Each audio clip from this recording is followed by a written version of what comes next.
When Marvel said they were going dark and gritty with this show, they weren't kidding.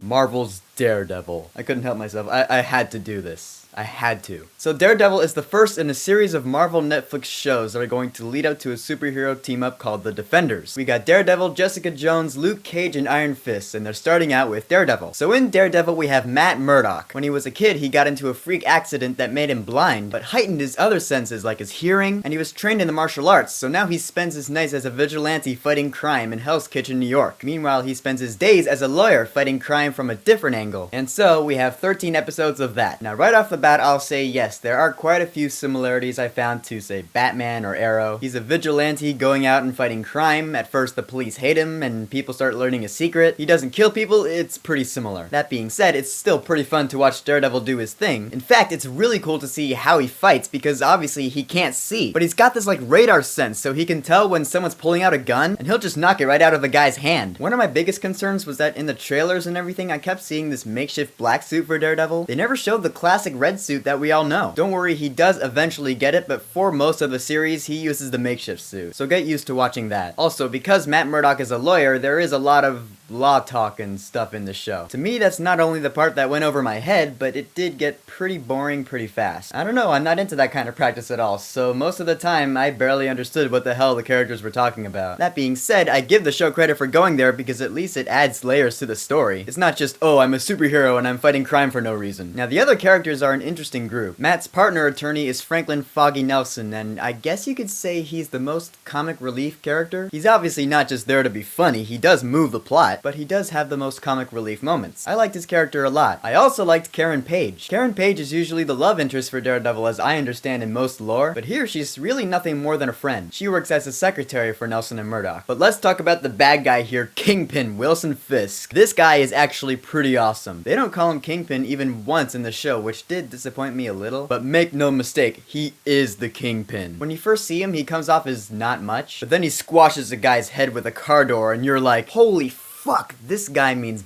business. And that's the thing about this show. It is rated TV MA for a reason. This show gets bloody! This is a side of the Marvel Cinematic Universe one should not take lightly. When guys are getting the shit beat out of them or getting shot, you can bet that you will be seeing a lot of red. So just know that going in. Okay, the big question, how does this tie in with the Marvel Cinematic Universe? The short answer? It really doesn't. This is actually really interesting because the whole point of these Netflix shows is that these are what the guys at Marvel called the street level heroes. See, while the Avengers and the Agents of S.H.I.E.L.D. are off saving the world, and the Guardians of the Galaxy are off saving the universe, these guys are just saving their own cities. There are different levels of heroes with Marvel. When you look at it like that, it's pretty easy to see how this fits. It's pretty cool. And besides, there are plenty of references to the movies and the TV shows here. So Marvel's Daredevil is a fresh new take on the character. It's very dark, it's very gritty, but it's still a great time and I had some good fun watching it. So here's my question for you. Which of the remaining Marvel Netflix shows are you looking forward to the most? For me, it's gotta be Iron Fist because he's the most different, but whichever one it is for you, go ahead and leave a comment. And